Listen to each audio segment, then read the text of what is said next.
Millionaire encounters blind woman, begging with two boys who look exactly like him. What she said made him cry in front of everyone.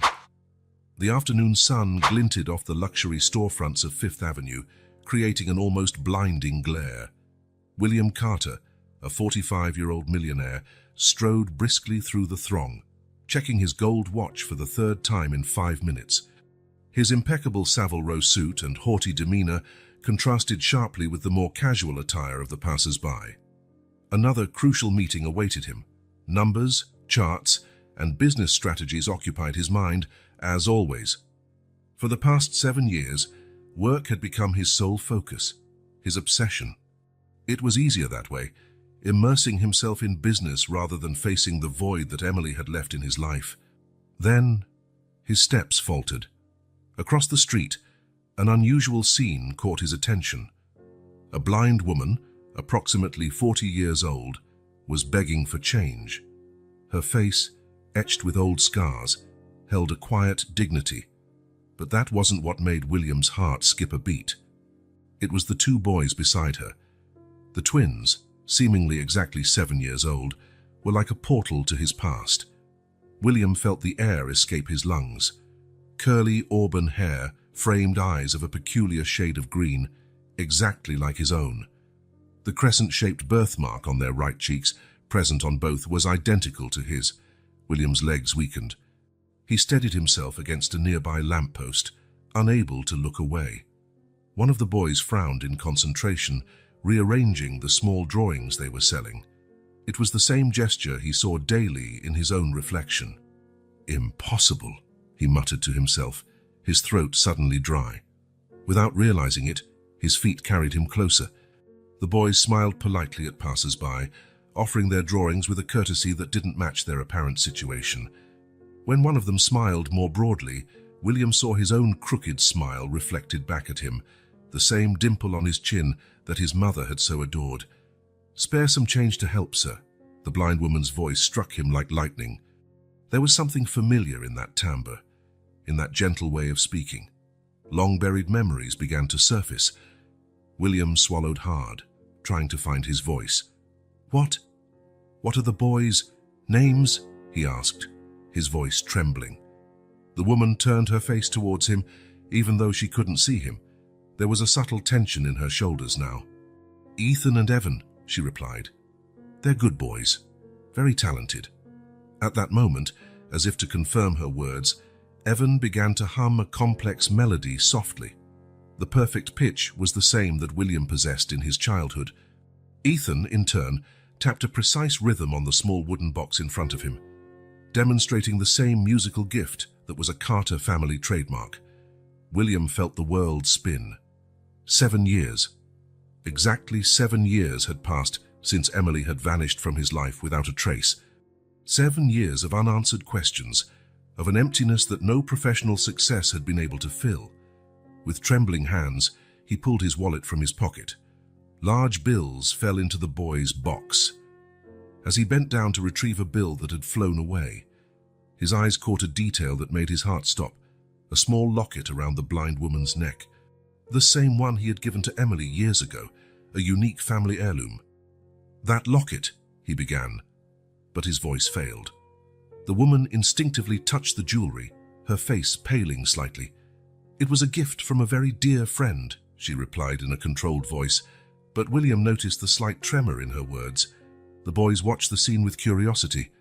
Their green eyes, the same eyes William saw in the mirror every morning, fixed on him with unnerving intensity.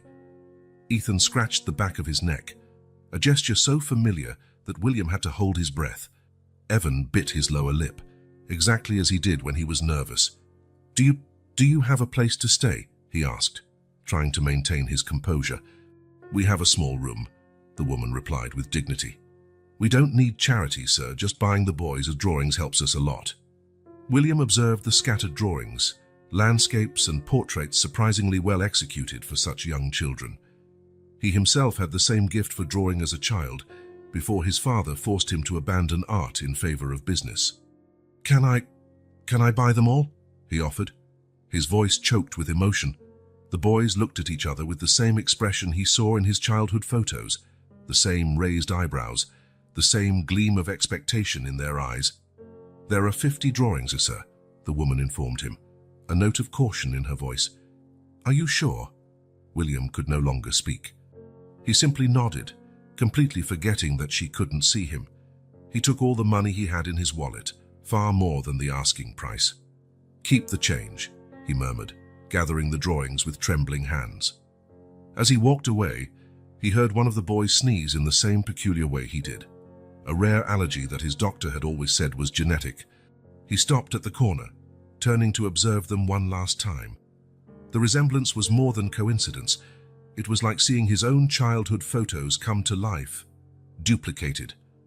William pulled out his phone, cancelling all his appointments for the day. The important meeting, the business deals, everything seemed insignificant now. Fate had placed a mirror of his past in his path, and he wouldn't rest until he discovered the truth. As he walked away, his heart pounded erratically. Questions piled up in his mind. Who was that woman? Why did she have Emily's locket? And, most importantly, who were those boys who looked exactly like him at age 7?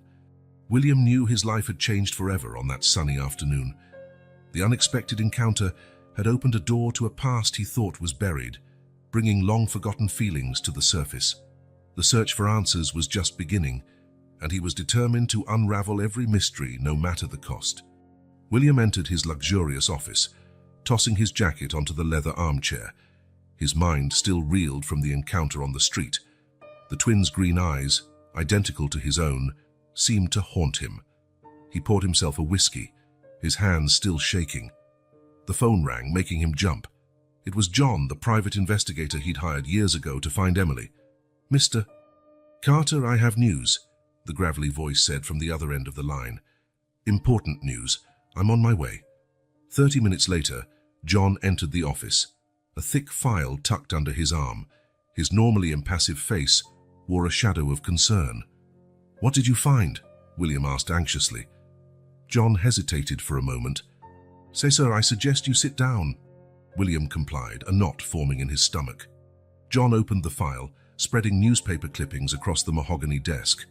"Emily Davies," John began, his voice heavy, "died 7 years ago in a car accident." William's world seemed to collapse. "Accident," he murmured, incredulous. John pointed to one of the clippings.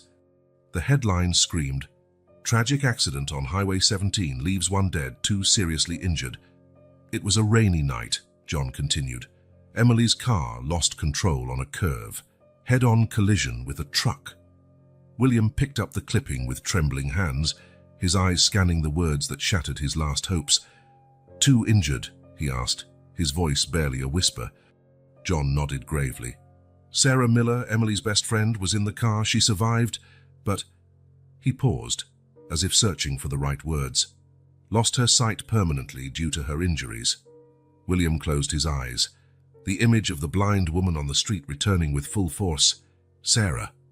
The name echoed in his mind, bringing back memories of Emily mentioning her best friend. "And the babies?" William asked suddenly, remembering the twins. John pulled out another clipping. "That's where the story gets even more extraordinary," he said. "There were 2 babies in the car, newborn twins. They survived miraculously, practically unharmed." William felt the air escape his lungs. Twins, newborns, 7 years ago. The pieces of the puzzle were beginning to fit together in a way he dreaded, yet deep down had already suspected.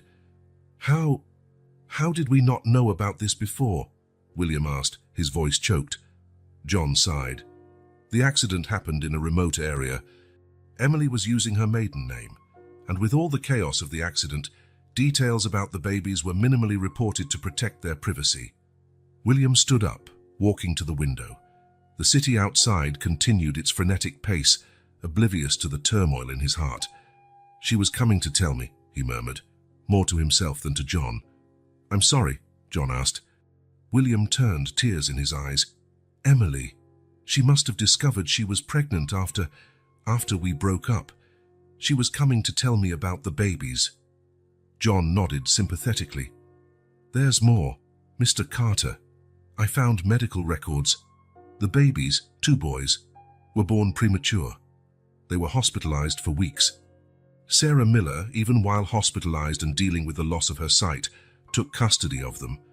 William sank back into his chair, overwhelmed. "She raised them," he said, his voice barely above a whisper. "Blind, alone, she raised my sons." "Your sons?" John asked, surprised. William looked at the investigator, realizing he'd spoken aloud. "I saw them today, John, on the street. 2 boys exactly like I was at 7, with a blind woman." Silence fell over the office, heavy as lead. John slowly gathered the clippings, giving William time to process everything. "What do you intend to do now, sir?" John finally asked. William stood up, a new determination in his eyes. "Find them, John. Find out where they live, how they're doing. I want to know everything." When John left, William returned to the window. Night had fallen over the city, the lights forming a shimmering carpet below. He pulled the small drawing he'd bought from the boys from his pocket, a simple landscape, yet surprisingly well done. In the corner, 2 childish signatures, Ethan and Evan. His sons. The word echoed in his mind, bringing a mixture of joy and pain. Sons he hadn't seen born, hadn't seen grow. Sons Emily had died trying to bring to him. Tears finally came, 7 years of repressed grief exploding at once. William wept for Emily, for the life they could have had. He wept for Sarah, who sacrificed everything to raise children who weren't hers. And he wept for the boys, who grew up without knowing their father. When the tears dried, a resolution formed in his heart. He would do things right this time. He would make up for lost years. He would take care of Sarah, honoring the sacrifice she had made. And above all, he would be the father Ethan and Evan deserved. The road would be difficult, filled with painful explanations and uncomfortable truths. But William was determined. Life had given him a second chance, and he wouldn't waste it. With one last look at the drawing in his hands, William began to plan. Tomorrow would bring new challenges, but for the first time in 7 years, it also brought hope. Rain lashed against the windshield of the small Ford Focus, the thick drops hindering visibility on the dark highway. Emily Davies, 33, gripped the steering wheel tightly, her knuckles white with tension. Beside her, Sarah Miller, her best friend since childhood, cast worried glances towards the back seat, where 2 babies slept peacefully in their car seats. "Are you sure you want to do this now, Em?" Sarah asked, her voice barely audible above the roar of the storm outside. "The roads are treacherous. We could wait until the rain lets up." Emily shook her head, determined. "I can't wait any longer, Sarah. William deserves to know. The boys deserve to know their father." The thought of William made Emily's heart race. 7 months had passed since that fateful night when she discovered the truth about him. Married. The word still stung like an open wound. But now, with Ethan and Evan in her life, everything had changed. What if he doesn't want anything to do with the babies? Sarah voiced the fear that Emily struggled to ignore. "Then we'll raise these little angels together," Emily replied, a sad smile playing on her lips. "But William deserves the chance to do the right thing. I know deep down he's a good man." Sarah nodded, remembering the stories Emily had told about William, the sparkle in her friend's eyes when she spoke of him, the way she described his kindness, his passion. It was hard to reconcile that image with the man who had lied about his marital status. A clap of thunder echoed through the sky, causing the babies to stir. Sarah turned, placing a reassuring hand on each of them. "Shh, it's all right, my loves," she murmured softly. Emily glanced in the rearview mirror, her heart swelling with love. Ethan and Evan, her little miracles. Born prematurely, they had fought bravely in their first weeks of life. Now, almost 2 months old, they were strong and healthy. "Thank you for being here with me, Sarah," Emily said, her voice choked with emotion. "I don't know what I would do without you." Sarah smiled, squeezing her friend's shoulder. "I'll always be here, Em, for you and for these little ones." The road snaked along the mountainside, each curve a challenge in the torrential rain. Emily slowed down, her eyes alert to every movement. They were almost there. In a few hours, she would be face to face with William, revealing the truth that would change their lives forever. Then, in the blink of an eye, it happened. The headlights of a semi-truck appeared suddenly around the bend ahead, much faster than they should have been. Emily watched in horror as the heavy vehicles skidded on the wet road, hurtling towards them like an avalanche of metal. "Sarah!" she screamed, twisting the steering wheel desperately. The impact was deafening. The world spun in slow motion. Emily felt the car being thrown sideways, the metal twisting with an agonizing shriek. Glass shattered, raining down on them like deadly diamonds. When the car finally came to a stop, a terrifying silence descended. Emily tasted blood, her vision blurred. "Sarah," she whispered, her voice barely audible. "The babies." Sarah, dazed, struggled to orient herself. Her eyes burned, a warm liquid streaming down her face. Ignoring the searing pain in her own body, she turned towards the back seat.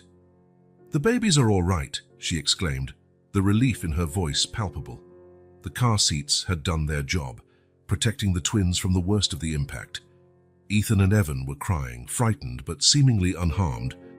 Emily tried to move, but a sharp pain paralyzed her. "Sarah," she gasped, "I can't. You need to get them out of here." Sarah heard the urgency in her friend's voice. With a superhuman effort, ignoring the shards of glass cutting into her hands, she managed to release her seatbelt and contort herself to reach the babies. "I'll get them out first," she said, her voice trembling. "Then I'll come back for you, Em. Hold on." Carefully, Sarah lifted Ethan, shielding him against her chest as she opened the twisted door. The wind and rain lashed at her, but she held firm. She placed the baby on safe ground away from the wreckage before returning for Evan. Every movement was agony. Sarah felt something warm and sticky running down her face, but she had no time to think about it. With Evan safe, she returned one last time to the car. "Em, come on, we need to get out of here," she called, reaching for her friend. But Emily didn't respond. Sarah reached out blindly, finding her friend's face. It was cold still. "No, no, no," Sarah sobbed, the cruel reality crashing down on her. "Em, please don't leave me." The sound of sirens in the distance pierced the stormy night. Sarah knew she had to act fast. With one last, painful effort, she dragged herself out of the car, stumbling towards where she had left the babies. Ethan and Evan were crying, their small voices almost lost in the storm. Sarah gathered them into her arms, shielding them with her own body. "I'm here, my loves," she whispered, tears mingling with the rain on her face. "Aunt Sarah is here. I'll take care of you, I promise." When the paramedics arrived, they found Sarah semi-conscious, still clutching the babies. Her last vision, before darkness enveloped her, was of Ethan and Evan's small faces, so much like the father they would never know. At the hospital, hours later, Sarah received the news that would change her life forever. The impact had caused irreversible damage to her eyes. She would never see again. Lying in the hospital bed, the world now permanently dark around her, Sarah wept. She wept for Emily, her best friend, now lost forever. She wept for William, who would never know the truth about that fateful night. And she wept for Ethan and Evan, the sons Emily had entrusted to her with her last breath. But amidst the pain and darkness, Sarah made a silent promise. She would be the light in those boys' lives. She would raise them with all the love and devotion that Emily would have given. She would protect the secret of their origin until the time was right.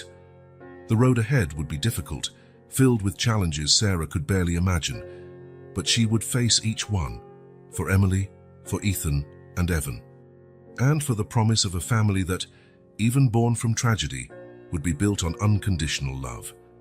The steady beep of the heart monitors echoed through the sterile hospital corridors. Sarah Miller, sitting in a wheelchair beside Emily's bed, held her friend's hand tightly. Her eyes, covered by bandages, couldn't see, but her other senses were heightened. She could feel the fragility of Emily's skin, hear her labored breathing. "Sarah," Emily's voice was barely a whisper. "The boys, are they all right?" Sarah swallowed the lump in her throat. "Yes, Em, Ethan and Evan are fine. Not a scratch on those little angels." A sigh of relief escaped Emily's lips. "I thank God and thank you, my friend." Silence hung between them for a moment, heavy with unspoken words, with the cruel reality they both knew but feared to admit. "Sarah," Emily began again, her voice now urgent, "I need you to promise me something." "Anything, Em. You know that." Emily squeezed Sarah's hand with surprising strength. Take care of them for me. Protect them. Love them as if they were your own. Sarah felt tears wetting the bandages over her eyes. Em, don't talk like that. You'll be fine. You'll raise your sons. We both know I won't, Emily interrupted, her voice choked. The doctors, they told me. I don't have much time. A sob escaped Sarah's chest. She wanted to scream, to deny the injustice of it all. But she knew she had to be strong for Emily, for the boys. I promise, Sarah finally said, her voice firm despite the tears. I'll love them and protect them with my life. Emily took a deep breath, as if a great weight had been lifted from her shoulders. There's one more thing, Sarah. About William. Sarah leaned closer, sensing the urgency in her friend's words. He's married Sarah. I found out shortly before I learned I was pregnant. That's why I ran away, why I didn't tell him about the boys. The revelation hit Sarah like a punch to the gut. William, the man Emily described with so much love and admiration, was married.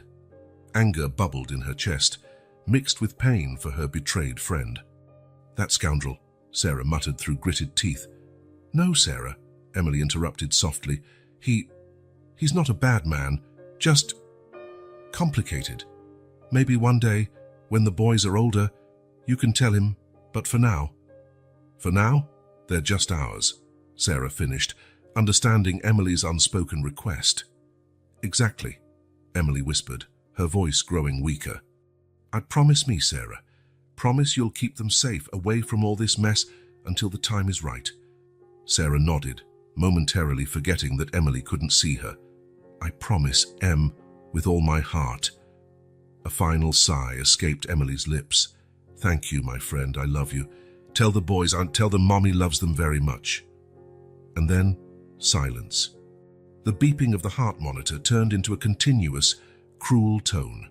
Sarah felt Emily's hand relax in hers, and she knew, with devastating certainty, that her best friend was gone. The days that followed passed in a blur for Sarah. The funeral, the endless meetings with social workers and lawyers, everything felt like a nightmare she couldn't wake up from. But every time she held Ethan and Evan in her arms, she felt a renewed strength, a fierce determination to honor the promise she had made to Emily. 2 weeks after the accident, Sarah was back in the small apartment she had shared with Emily. The doctors had confirmed what she already knew in her heart. Her blindness was permanent. The world around her was now a constant darkness, but Sarah refused to be defeated. Sitting on the couch with the twins sleeping peacefully in a makeshift crib beside her, Sarah pondered the future. How would she raise 2 children alone, being blind? How would she protect them from the world and from William, from all the complexities Emily had wanted to avoid? The sound of footsteps in the hallway pulled her from her thoughts. Someone knocked on the door. Who is it? Sarah called out cautiously. It's me, Mrs. Miller, Anne, from Social Services. Sarah sighed, carefully getting up to open the door. Anne was a kind woman who had been incredibly helpful over the past few weeks. Good afternoon, Anne, Sarah greeted, trying to smile. Please come in. Anne entered, her heels clicking softly on the wooden floor. How are the little ones? She asked, her voice filled with genuine concern. They're good, Sarah replied, guiding herself back to the couch. Sleeping now, thank goodness. There was a moment of silence, and Sarah could sense Anne's hesitation. Sarah, the social worker began, her voice careful, we need to discuss the boys' future. Sarah felt her heart clench. What do you mean? Anne sighed. I know you love these children, Sarah, but your condition, perhaps it would be best to consider other options. There are excellent adoptive families who... No, Sarah interrupted, her voice firm. I promised Emily I would take care of them. They're my family now. I understand your feelings, Anne said softly. But think carefully. Raising 2 children is difficult under normal circumstances. With your limitation, Sarah stood up, a fierce determination in her posture. My limitation doesn't prevent me from loving these boys with all my heart. I'll learn, I'll adapt, I'll do whatever it takes. Anne was silent for a moment, clearly impressed by Sarah's resolve. Very well, she finally said, but know that it won't be easy. There will be challenges, Sarah. I'm ready to face them, Sarah replied, her voice filled with conviction. After Anne left, Sarah sat back down, her thoughts a whirlwind. She knew the road ahead would be difficult, almost impossible. But the memory of Emily, the love she felt for the twins, was stronger than any fear. That night, as she rocked the boys to sleep, Sarah made her final decision. She would keep her promise to Emily. She would raise Ethan and Evan with all the love and dedication she could offer. She would protect the secret of their origin, keeping them away from William and the complications his presence might bring. "We're a family now," she whispered to the sleeping babies. "Just the three of us against the world, and I swear, my loves, I'll do everything to make you happy and safe." With that promise sealed in her heart, Sarah prepared to face the greatest challenge of her life.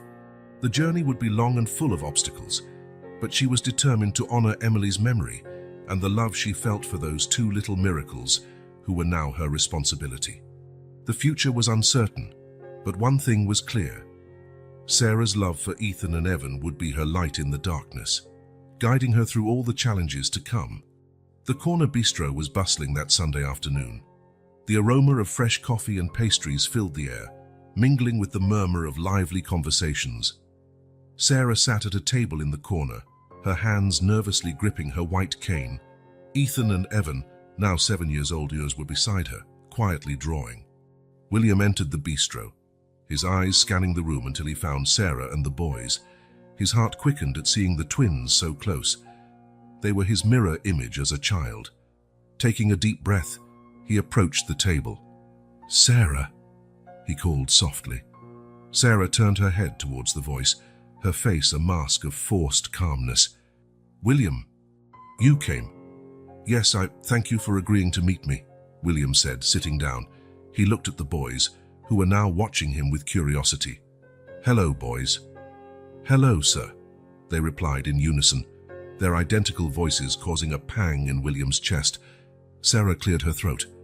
"Jack, Ethan, Evan, why don't you go to the counter and get yourselves another orange juice?" The boys nodded and walked away, leaving the adults alone. They're incredible," William murmured, his eyes still following the twins. "They are," Sarah agreed, her voice sharp. "Emily did an amazing job in those first few months."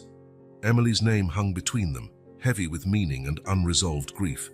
"Sarah, I don't know where to begin," William said, his voice trembling slightly.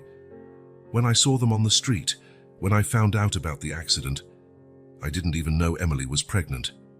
Sarah leaned forward, her voice low and intense. "She found out shortly after learning the truth about you, William, about your marriage." William felt as if he'd been punched in the stomach. I should have told her. It was the biggest mistake of my life." "Mistake?" Sarah repeated, her voice rising slightly. A few heads turned in their direction. "You call breaking her heart a mistake?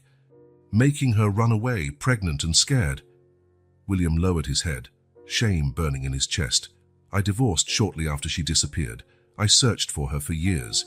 Sarah, if I had known—" "If you had known," Sarah interrupted, her voice now clearly audible to nearby tables.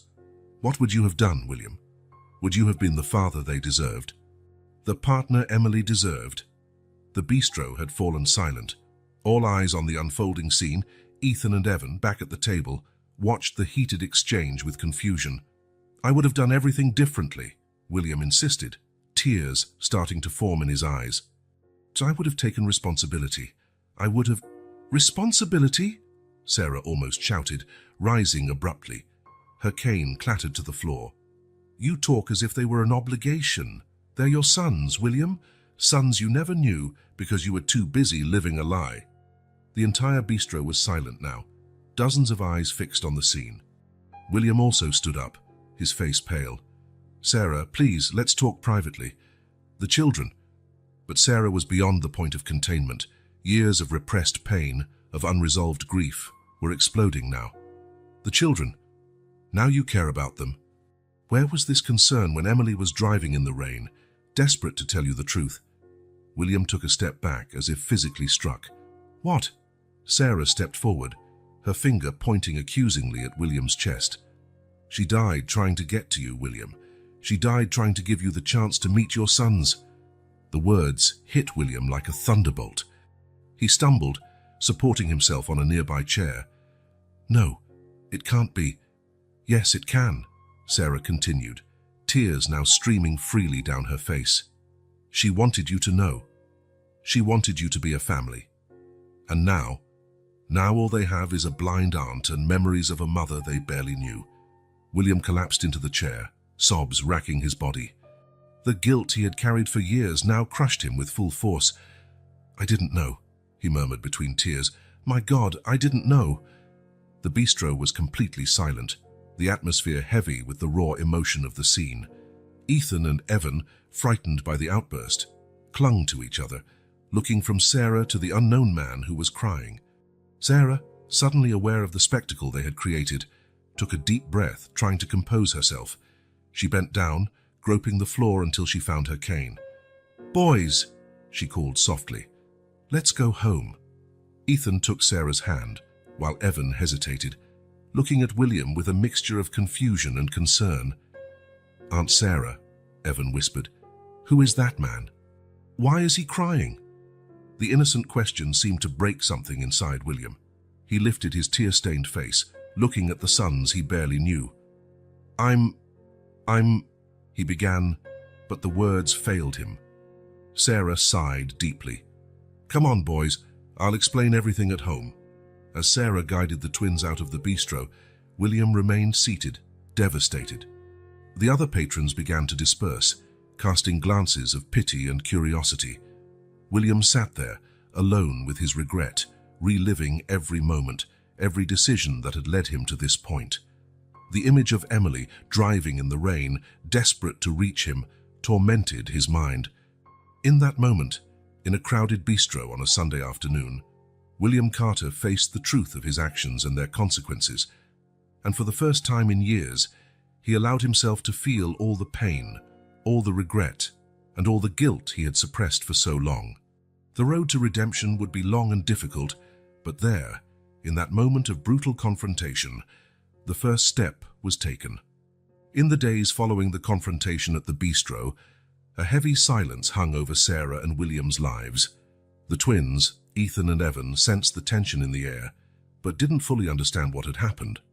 Sarah spent sleepless nights, torn between the anger she felt towards William and the doubt about whether she had done the right thing by confronting him so publicly.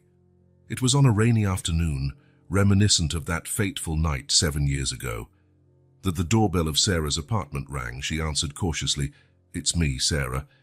"John, the investigator hired by William," said a gravelly voice from the other side of the door. Sarah hesitated for a moment before opening. "Come in," she said, her voice neutral. John entered, the sound of his heavy footsteps echoing in the small apartment. "I have some information I think you should know," he began, sitting down when Sarah indicated the sofa. "So what kind of information?" Sarah asked, sitting in a chair opposite him. John sighed deeply. "About William, and his search for Emily all these years." Sarah straightened, her curiosity piqued, despite her reluctance. "Go on." "William hired me 7 years ago, right after Emily disappeared," John explained. He was desperate to find her, to explain, to try to fix things. Sarah scoffed, incredulous. Fix things, after lying to her throughout their entire relationship. "I know it seems hard to believe," John continued patiently, "but William really did divorce just weeks after Emily left. He sold his company, donated a large part of his fortune to charity. It was as if he was trying to redeem himself." Sarah remained silent, processing the information. Part of her wanted to believe, wanted to see some good in William, but years of bitterness and protecting the boys made it difficult to accept. "Why did he never find out about the accident?" she finally asked. John rummaged through his briefcase, pulling out some papers. The accident happened in a remote area. Emily was using her maiden name. With the chaos of the accident and the confusion in hospital records, the news never reached the major cities. William searched everywhere, except there. Sarah felt a pang of pain thinking about Emily, alone and scared, using her maiden name to hide. "And the boys?" Sarah asked, her voice low. How did he never know about them?" "Emily discovered the pregnancy after she left," John explained. "She had no contact with anyone in William's social circle. It was a tragic miracle that the babies survived the accident. At that moment, the bedroom door opened and Ethan and Evan came out, their curious eyes fixed on the unknown visitor. "Aunt Sarah," Evan called. "Who is this man?" Sarah turned towards the boys. Voices. "This is John, kids. He's a friend who came to visit us." The twins approached, sitting on the floor near Sarah. John observed them, noting the striking resemblance to William. "Aunt Sarah," Ethan began hesitantly, "that man at the bistro, was he our father?" Silence fell heavily upon the room. Sarah felt her heart clench. She knew this moment would come, but she hadn't expected it so soon. "Why was he crying?" David added, his small voice confused. Sarah took a deep breath, searching for the right words. "Boys, there are many things about the past that are complicated to explain. But yes, that man, William, he's your biological father." The twins were silent for a moment, processing the information. "But why haven't we met him before?" Ethan asked. Sarah felt tears forming in her eyes. "Because sometimes adults make mistakes. Mistakes that hurt people we love." John watched the scene, moved. He cleared his throat softly before speaking. May I say something?" Sarah nodded hesitantly. "Boys," John began gently, "your father, he looked for you and your mother for a long time. He made mistakes, yes, but he spent the last 7 years trying to correct them." Sarah wanted to protest, to protect the boys from further confusion, but something stopped her. Maybe it was time for the truth, however painful it might be. "What happened to our mother?" Evan asked suddenly, his voice trembling. Sarah reached out, pulling the twins close. "Your mother was the bravest, most loving person I ever knew," she began, her voice choked with emotion. "She loved you more than anything in the world." John, sensing it was time to leave, stood up silently. Before exiting, he placed an envelope on the coffee table. "These are all the records of William's search, Sarah. Maybe it will help you understand things better." After John left, Sarah sat there, hugging the boys, feeling the weight of the revelations and the questions that were yet to come. She knew the next days, weeks, and months would be difficult. There would be more questions, more pain, and perhaps the possibility of healing. "Aunt Sarah," whispered Ethan, "can we get to know our father better?" Sarah felt her heart break and rebuild in that moment. For years, she had protected the boys, keeping William as a distant, nebulous figure. But now, faced with their innocence and curiosity, she realized that maybe it was time to open up to new possibilities. "We'll see, my loves," she replied softly. "We'll see." As the rain continued outside, inside the small apartment, the seeds of a new understanding, of forgiveness, and perhaps of a reunited family began to sprout. The road ahead would be long and arduous, but for the first time in years, there was a glimmer of hope on the horizon. The social worker's office was small and stuffy, the air thick with the smell of old paper and stale coffee. Sarah sat stiffly in the chair, her hands gripping her white cane tightly. Across the desk, Mrs. Thompson leafed through a thick file, the rustle of paper breaking the tense silence. "Mrs. Miller," the social worker began, her voice professional but with a hint of compassion, "we understand your dedication to the boys, but we have to consider what's best for them." Sarah felt her heart race. "I am what's best for them," she said firmly. "I've taken care of them since they were born." Mrs. Thompson sighed. "No one is questioning your love for Ethan and Evan, but circumstances have changed. With the revelation about their biological father and, well, your condition." "My blindness has never been an issue before," Sarah interrupted, her voice sharp. "It's not just that," the social worker continued. "The boys are growing up.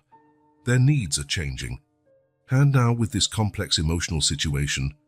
At that moment, the door opened and William entered hurriedly. "Sorry I'm late," he said, slightly breathless. Sarah turned, surprised. "William, what are you doing here?" William sat down next to Sarah. I thought you might need support," he said softly. Mrs. Thompson looked from one to the other, an eyebrow raised. "Mr. Carter, I presume. Well, your presence is timely. We were just discussing the boy's future." William nodded gravely. Yes, and I'd like to make it clear that I fully support Sarah as the guardian of my sons. Sarah turned sharply towards William, shocked by his words. Mrs. Thompson leaned forward, intrigued. "Type, even considering your favorable financial situation and your ability to offer the children more opportunities." "The boys don't need opportunities," Sarah interjected, her voice trembling with emotion. "They need love, stability, and they have all of that with you, Sarah," William finished softly. Turning to the social worker, he continued, "Mrs. Thompson, I know I made terrible mistakes in the past. Mistakes that cost Emily her life and deprived my sons of knowing their mother. But Sarah, she's the reason Ethan and Evan are the wonderful children they are today. Taking the boys away from her would be another terrible mistake." Silence fell over the room. Sarah felt tears forming in her eyes, confused by the conflicting emotions she felt towards William. Mrs. Thompson cleared her throat. "Well, this certainly changes things. However, we still need to consider the practical challenges. The boys' education, their growing needs. I can help with that," William offered, "financially, legally, in any way necessary. But always respecting Sarah's role as primary guardian." Sarah turned to William, her voice low. Why are you doing this?" William hesitated for a moment before answering. "Because it's the right thing to do. Because these boys deserve stability. And because you've been the mother Emily couldn't be. I owe it to all of you." Mrs. Thompson watched the interaction with interest. "Well," she said finally, "it seems we have a unique situation here. Mr. Carter, if you're willing to provide financial and legal support, and Mrs. Miller, if you agree to accept this help, we can consider an arrangement that benefits everyone." Sarah hesitated. The promise she had made to Emily weighed on her conscience. Accepting William's help felt like a betrayal. But then she thought of the boys, their growing questions, their expanding needs. I need to think," Sarah finally said. The meeting ended shortly after tie, with the promise of a follow-up soon. As Sarah and William left the office, an uncomfortable silence hung between them. "Sarah," William began when they reached the sidewalk, "I know you don't trust me, and you have every reason not to. But please, think about what's best for the boys." Sarah sighed deeply. "That's all I've been thinking about for 7 years, William. But maybe you're right. Maybe it's time to tell them the whole truth." William nodded. Then, remembering she couldn't see him, said softly, "If you'd like, I can be there when you tell them. Or not. Whatever you think is best." Sarah was silent for a long moment. "Let's do it together," she finally said. "And they deserve to hear the whole story, from both of us." That night, Sarah sat with Ethan and Evan in their small apartment. William was there too, nervous and anxious. The boys looked from one to the other, sensing the gravity of the moment. "Boys," Sarah began, her voice soft but firm, "a long time ago before you were born, your mother Emily and I were best friends." Over the next hour, Sarah and William told the story. Emily and William's passion, the lie that separated them, the surprise pregnancy, the tragic accident. William spoke of his years of searching, his deep regret. Sarah shared the twins' early days, Emily's unconditional love, the promise made on her deathbed. Ethan and Evan listened quietly, occasionally asking questions, their young minds struggling to comprehend the complexity of the situation. "So, our mom died because of us?" Evan asked at one point, his voice trembling. "No, my love," Sarah replied quickly, pulling him close. "Your mother died because she loved you more than anything. She wanted you to have a complete family." William, with tears in his eyes, added, "Your mother was the most courageous and loving person I ever knew. And you two are living proof of that love." When the story ended, a heavy silence fell over the apartment. The twins, emotionally exhausted, fell asleep on the couch, huddled together. Sarah and William sat there, watching the boys, each lost in their own thoughts. "What happens now?" Sarah asked softly. William sighed. "I don't know. But I know I want to be a part of their lives. And yours, if you'll let me. Not to replace Emily, never. But to honor her memory and to be the father these boys deserve." Sarah nodded slowly. It's going to be a long road, William. There's a lot to forgive, a lot to rebuild. I know, William replied, and I'm ready for it. For them, for Emily, and for you, Sarah. As the night wore on, a new understanding began to form. The past couldn't be changed, but the future was still unwritten, and maybe, just maybe, there was room for healing, forgiveness, and a new kind of family. The afternoon sun filtered through the curtains of Sarah's small apartment, creating dancing patterns on the living room floor. Ethan and Evan sat on the rug, their small legs crossed, eyes fixed on Sarah, who occupied her favorite armchair. William stood, leaning against the wall, his face a mask of anxiety and anticipation. Sarah took a deep breath, feeling the weight of the responsibility she was about to undertake. Telling the boys about the accident, about their mother, was something she had been putting off for years. But now, with William back in the picture and the twins, questions becoming more frequent, she knew it was time. "My loves," Sarah began, her voice soft but firm, "you've been asking a lot of questions about your mother lately. About what happened to her, about why she's not here with us. Today I'm going to tell you the whole story." Ethan and Evan exchanged glances, a mixture of curiosity and apprehension on their young faces. "Your mother, Emily, was my best friend," Sarah continued, a sad smile playing on her lips. "She was the bravest and most loving person I ever knew, and she loved you more than anything in the world." William shifted uncomfortably, guilt weighing on his chest. Sarah paused, acknowledging his presence before continuing. "The night you were born, it was as if heaven had sent two little angels to us. Emily was so happy, so proud. She would spend hours just looking at you, amazed." The twins smiled, absorbing every word about the mother they never knew. "But then," Sarah hesitated, her voice trembling slightly, "something happened. Your mother needed to make an important trip. She wanted to tell someone very special about you." William closed his eyes, the pain of the memory almost unbearable. "We were driving on a rainy night," Sarah continued, her voice now just a whisper. There was an accident." Ethan gasped, grabbing his brother's hand. Evan, always the more sensitive of the two, already had tears in his eyes. "Your mother, she was so brave," Sarah said, her own voice choked with emotion. "Took until the very last moment. All she thought about was you, about keeping you safe." William couldn't contain a sob, attracting the boys' attention. He approached, kneeling beside them. "Your mother," he said, his voice hoarse with emotion, "was the most wonderful person I ever knew. And although I wasn't there that night, I know she did everything she could to protect you." Sarah nodded, grateful for William's intervention. "The accident was very serious," she continued. "That's why I lost my sight. But you two, you survived, almost without a scratch. It was a true miracle." "So our mom died because of us?" Evan asked, his voice small and frightened. "No, my love," Sarah replied quickly, reaching out to hug him. "Your mother lived for you. Every moment, from the time she knew she was pregnant, was dedicated to loving and protecting you."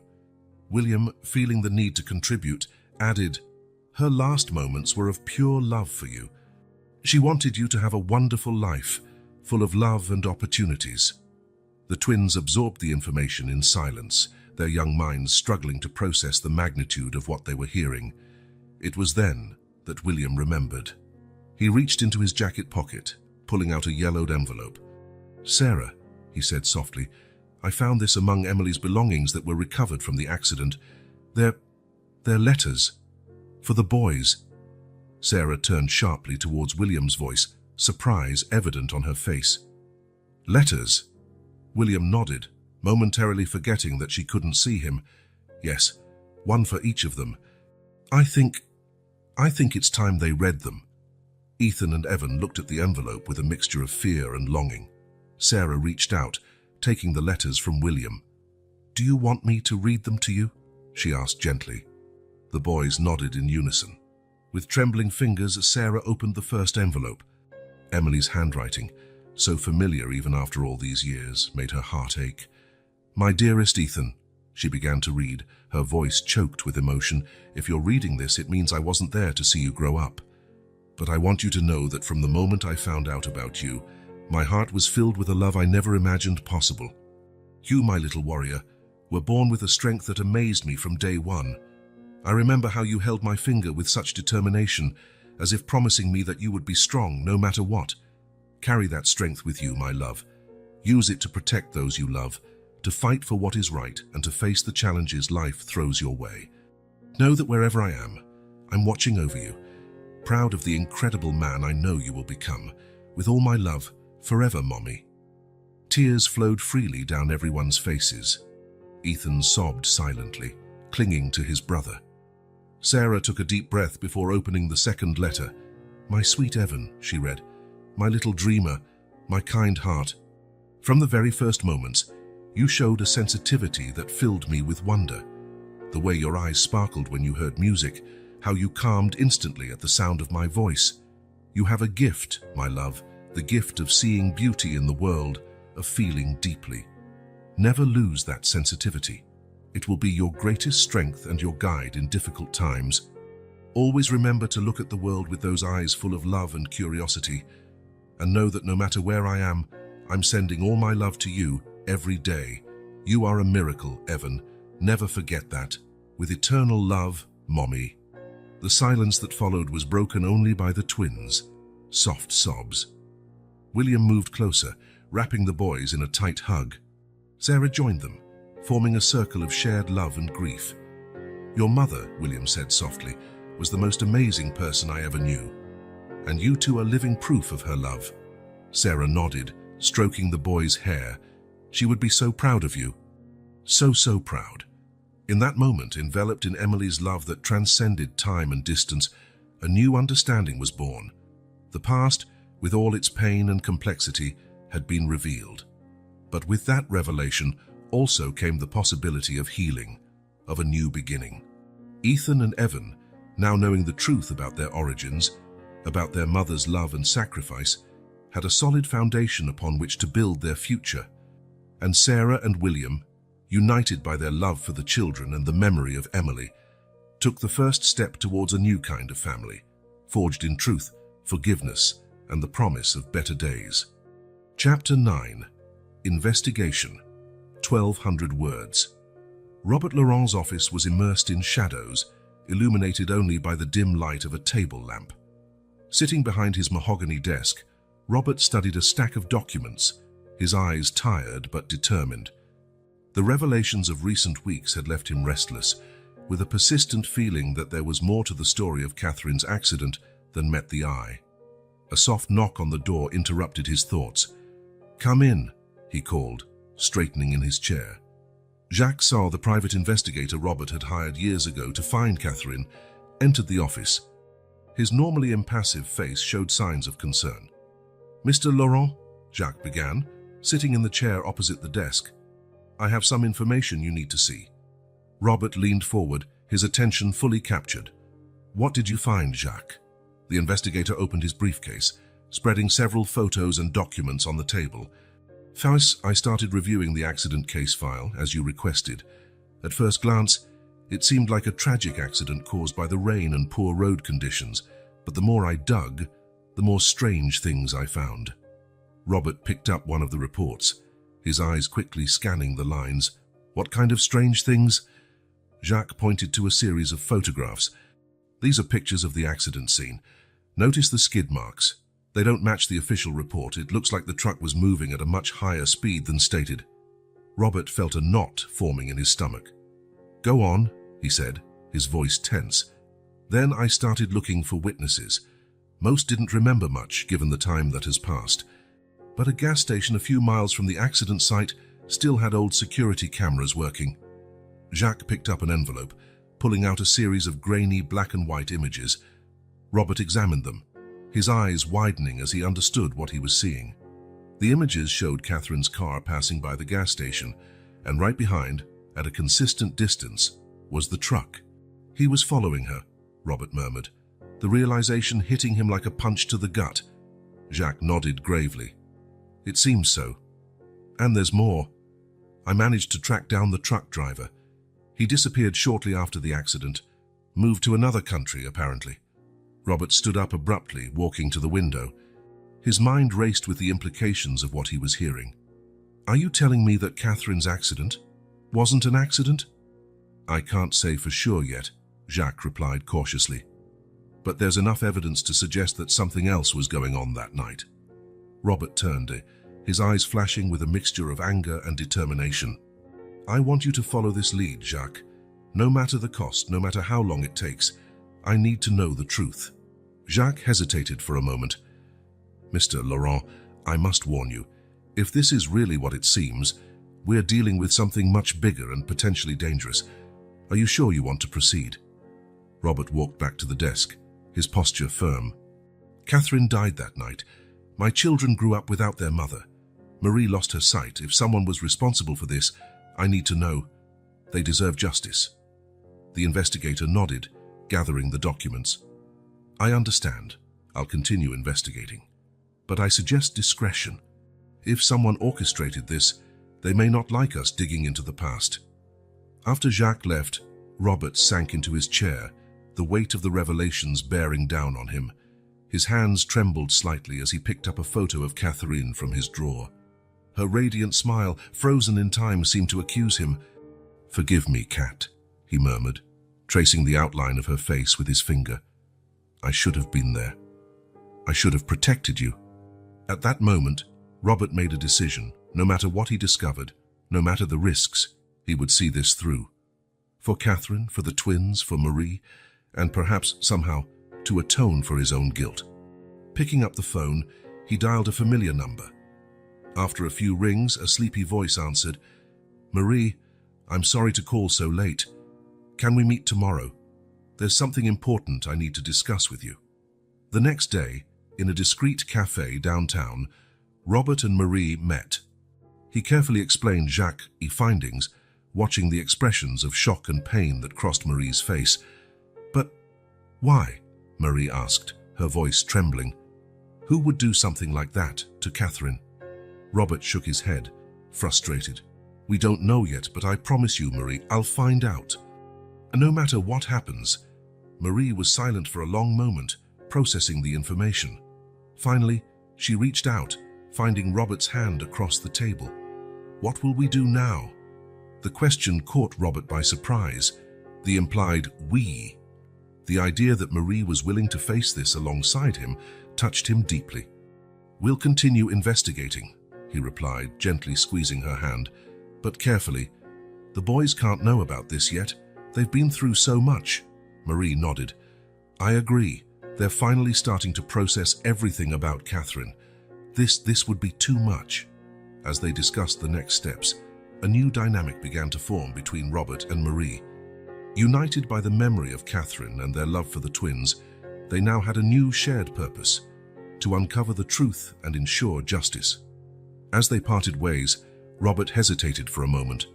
"Marie," he began, his voice soft, "I know I don't deserve your forgiveness or your trust, but I want you to know that I will do everything in my power to protect you and the boys, and to honor Catherine's memory."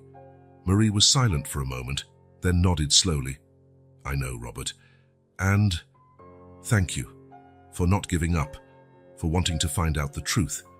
As Marie walked away, her white cane guiding her path, Robert watched her, a mixture of admiration and remorse in his heart. The road ahead would be difficult and potentially dangerous, but he was determined to press on. For Catherine, for the twins, for Marie, and for the chance to finally do the right thing, Robert was ready to face any obstacle. The truth, however painful, needed to come to light, and with that resolve, he embarked on the journey that would change their lives forever. Rain fell softly outside Robert's office, creating a melancholic backdrop for what was about to happen. Robert stood by the window, watching the drops trickle down the glass, when the door opened. Jacques entered, accompanied by a middle-aged man whose stooped posture and frightened eyes told a story of years of guilt and fear. "Mr. Laurent," Jacques said, his voice grave, "this is Pierre Dubois, the truck driver from that night." Robert turned slowly, his eyes fixed on the newcomer. Pierre avoided his gaze, staring at a spot on the floor. "Please sit down," Robert said, his voice controlled but with an underlying tension. As they all took their seats, a heavy silence hung over the room. It was Pierre who finally broke it. I'm sorry, he began, his voice trembling. I've spent years carrying this with me. I can't anymore. Robert leaned forward, his hands clenched on the table.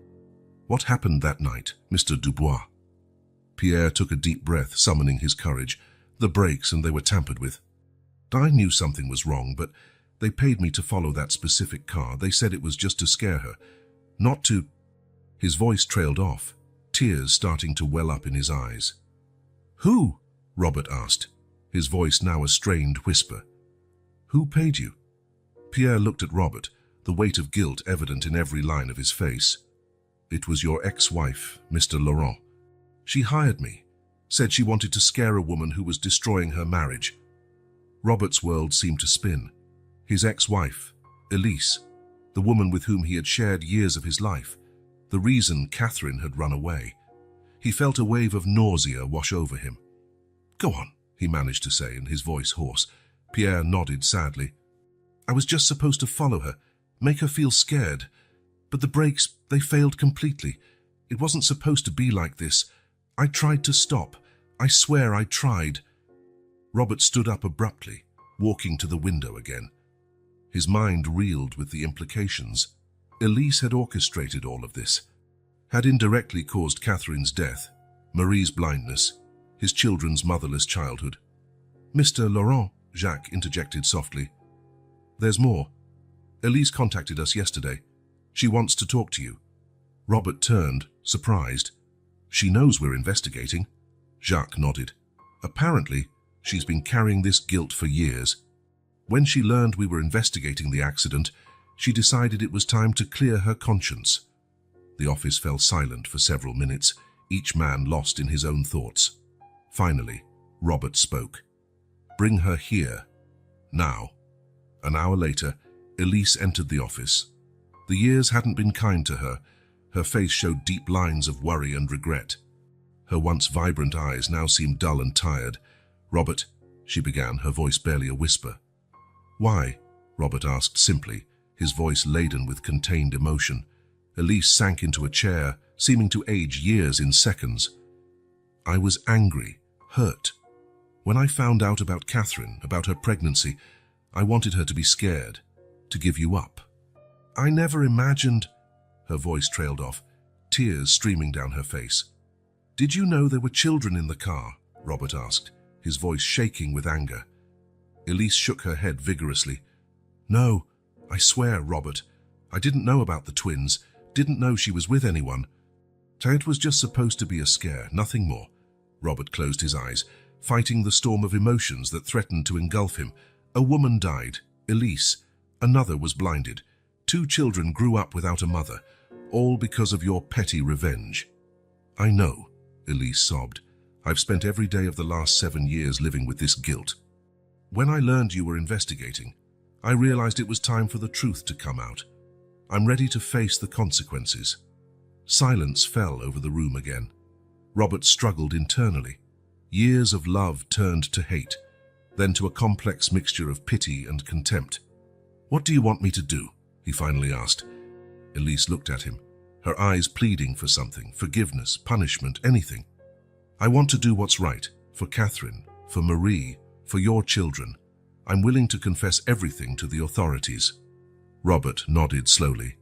Yes, you will. But first, there's someone who deserves to hear this from you personally. Hours later, in a small cafe, Marie sat in silence, having just heard Elise's full confession. Robert watched, tense, ready to intervene if necessary. You took everything from me, Marie finally spoke, her voice calm but laden with emotion. And my best friend, my sight, the mother of those boys. Elise sobbed silently. I know, and I will spend the rest of my life trying to make amends, if possible. Marie was silent for a long moment. When she spoke again, her voice was firm. I can't forgive you, not now, maybe never, but I appreciate your honesty. The boys deserve to know the truth about what happened to their mother. Robert watched the scene, amazed by Marie's strength. Even in the face of such injustice, she maintained a dignity that left him speechless. As they left the cafe, the truth finally revealed. Robert felt as though a massive weight had been lifted from his shoulders, only to be replaced by another. The journey wasn't over. In fact, in many ways, it was just beginning. Looking at Marie, who walked silently beside him, he made a silent promise. He would do everything in his power to bring some kind of peace to this situation, to honor Catherine's memory, and to build a better future for his sons. The truth, however painful, was the first step toward healing. And together, somehow, they would find a way through this darkness. The courtroom was packed, a sea of tense and expectant faces. In the defendant's chair, Elise sat erect, her face pale but resolute.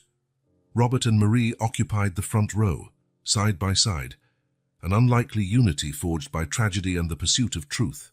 When the judge entered, a heavy silence fell over the room. The next few hours were a blur of testimonies, evidence, and arguments. Pierre, the truck driver, recounted his part in the tragedy, his voice choked with remorse. Elise, when her turn came, stood on trembling legs. "Your Honor," she began, her voice initially weak but gaining strength as she spoke, "I am here today to confess my role in the death of Catherine Dubois, the injuries of Marie Lefebvre, and the suffering caused to so many others. My actions, born of jealousy and anger, had consequences I never imagined and for which I deeply regret every single day." As Elise continued her confession, detailing the plan and its horrific execution, Robert felt a hand touch his. He looked to his side, surprised to see Marie offering this gesture of comfort. Her eyes, though blind, seemed to see right through him, offering a silent strength he hadn't known he needed. When the time came for closing statements before sentencing, Elise's lawyer stood. "Your Honor, my client is deeply remorseful for her actions. She has come forward voluntarily to confess and is prepared to accept the consequences. We ask for leniency, considering her cooperation and genuine repentance." The judge nodded gravely and then, to everyone's surprise, addressed Marie. "Mrs. Lefebvre, as one of the primary victims of this terrible incident, would you like to make a statement before sentencing?" A murmur rippled through the room as Marie stood, her white cane steady in her hand. Robert watched her, awestruck by her strength and dignity. "Your Honor," Marie began, her voice clear and firm, "for 7 years I have lived in darkness, not just the physical darkness caused by my injuries, but the emotional darkness of loss, grief, and yes, anger. I lost my best friend that night, I lost my sight. And 2 innocent children lost their mother." She paused, taking a deep breath before continuing. "But today, I am here to speak not of loss, but of gain. I gained 2 wonderful sons, who teach me every day about unconditional love. I gained a new perspective on life and its preciousness. And surprisingly, I gained an ally in Robert, the man I once considered the cause of all our pain." Robert felt tears welling up in his eyes, touched by Marie's words. "And now," Marie continued, "I am gaining something I never thought possible, the opportunity to forgive." A collective gasp echoed through the courtroom. "Elise," Marie said, turning towards the defendant's chair, "what you did is unforgivable in many ways, but carrying hate and anger would only perpetuate the cycle of pain.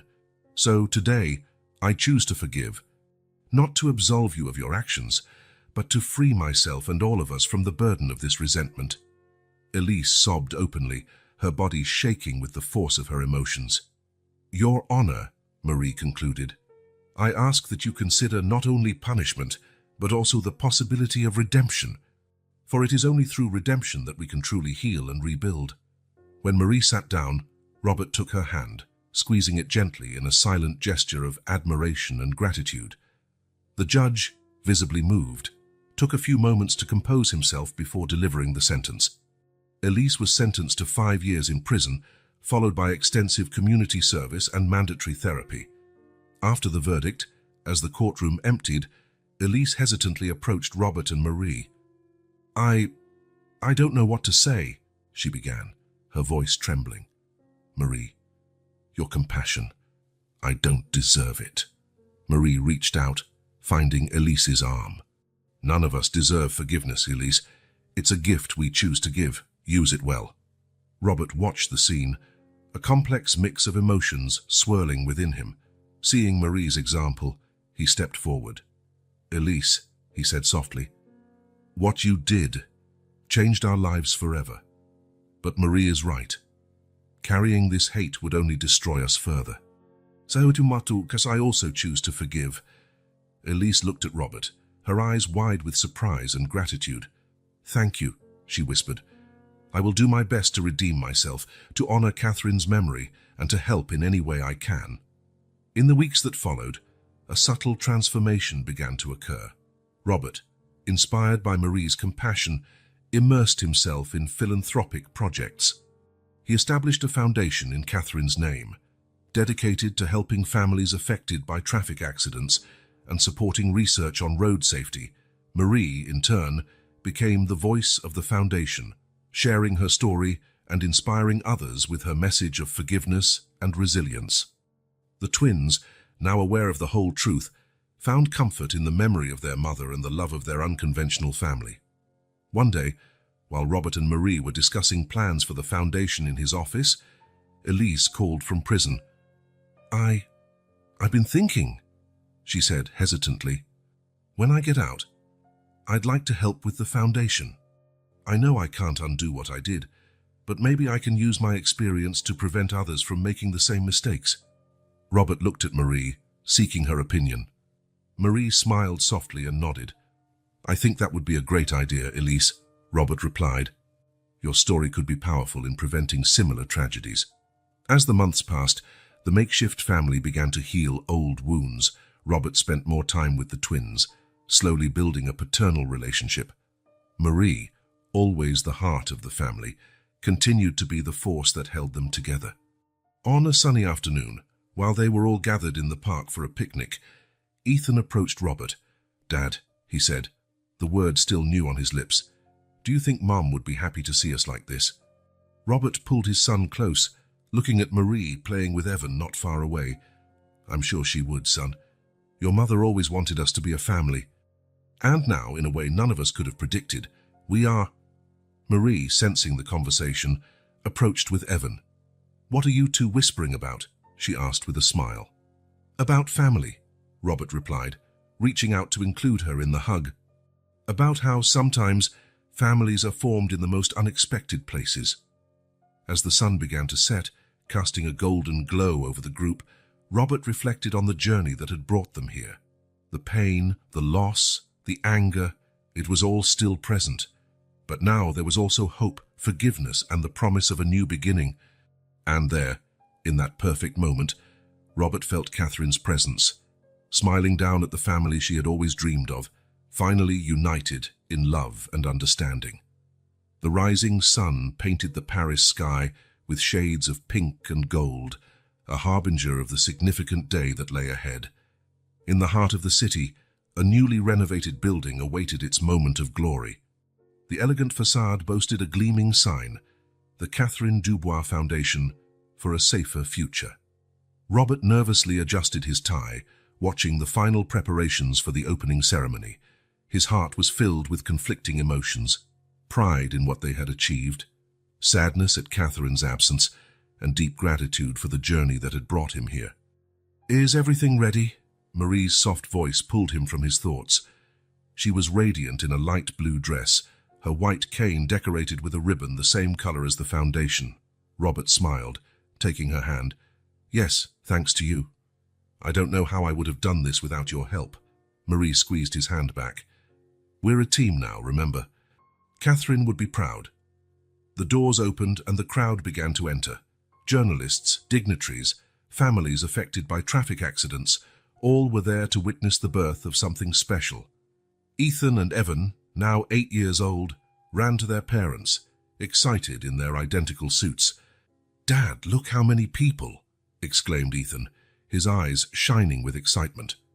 Evan, always the more sensitive one, held Marie's hand. "Are you nervous, Mom, Marie?" Marie bent down, kissing the boy's forehead. "A little, my love, but having you here gives me courage." Robert watched the scene, his heart overflowing with love. Who could have imagined years ago that they would reach this moment? The ceremony began with Robert taking the stage. He cleared his throat, looking at the expectant audience. 8 years ago, I lost someone very special, he began, his voice choked with emotion. Catherine Dubois was more than my partner. She was my light, my conscience. Her loss left a void I thought would never be filled. He paused, seeking out Marie and the twins in the front row.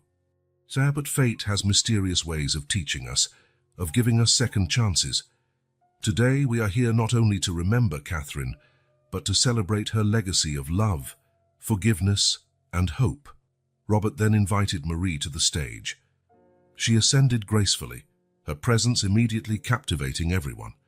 Catherine always said that from the greatest tragedies can be born the greatest miracles, Marie began, her voice clear and emotional. I lost my sight that fateful night, but I gained a clarity I never imagined possible.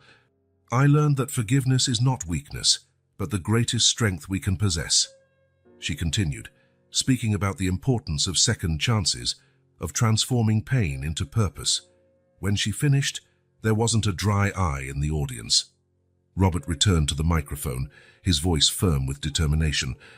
It is with great honor that I officially announce the opening of the Catherine Dubois Foundation, and it is with even greater honor that I introduce my co-directors, Marie Lefebvre, the bravest woman I know, and... He paused, looking at the twins, my sons, Ethan and Evan Carter. A murmur of surprise rippled through the audience. It was the first time Robert had publicly acknowledged paternity of the boys. Ethan and Evan took the stage, their small hands intertwined, a mixture of shyness and pride on their faces. Robert hugged them, tears streaming freely down his face. Catherine gave us the greatest gift of all, Nan, he said, looking at the boys. And I promise to honor her memory by being the father they deserve. Backstage and away from the spotlight, Elise watched the scene, her heart heavy with regret, but also light with the possibility of redemption. She had been temporarily released from prison for this event, committing to work anonymously for the foundation as part of her sentence. After the ceremony, as guests circulated through the foundation's new space, Robert found Elise in a quiet corner. "Thank you for coming," he said softly. Elise nodded, tears in her eyes. "It's the least I can do. Robert, He raised his hand, interrupting her gently. "I know. We're all trying to make amends, in our own way. Your contribution to the foundation will be invaluable." Weeks later, on a sunny Sunday, the new family gathered for a picnic in Central Park. Marie sat on a blanket, her face turned towards the sun, absorbing its warmth. Robert watched her, marveling at her beauty and strength. Ethan and Evan ran across the lawn, their laughter echoing in the air. Robert joined them, engaging in a game of tag that soon left them all breathless and smiling. "Come on, boys," Marie called, opening her arms. "Snack time." As they ate and talked, Robert couldn't help but think about how much their lives had changed. Marie, though still blind, radiated a happiness and peace that were contagious. The boys, once shy and reserved, now flourished under the love and support of both of them. "What are you thinking about?" Marie asked, sensing Robert's contemplative silence. He took her hand, intertwining their fingers. "About how blessed we are, about how somehow we found light in the darkness." Marie smiled, a smile that lit up her entire face. "Emily always said that love finds a way. I guess she was right." At that moment, as the sun began to set, casting a golden glow over the park, Robert had a vision, or maybe it was just his imagination. Emily was there, radiant and beautiful as ever, smiling at them. Her eyes were filled with love and approval, as if blessing this new family that had been born from tragedy. "Dad, look!" shouted Evan, pointing to the sky. A magnificent rainbow had formed, its vibrant colors cutting across the horizon. "It's beautiful," whispered Marie, as if she could see through everyone's eyes. Robert hugged her, pulling the boys close as well. "Yes, it is beautiful. Just like our family." As the day came to an end with laughter, stories, and warm embraces, Robert felt a peace he had never imagined possible. The road had been long and painful, but here they were, not perfect, but perfectly imperfect together. And somewhere, beyond the rainbow, he knew Emily was smiling. her love eternally a part of the fabric that bound them together. A new dawn had arrived, bringing with it the promise of brighter days ahead.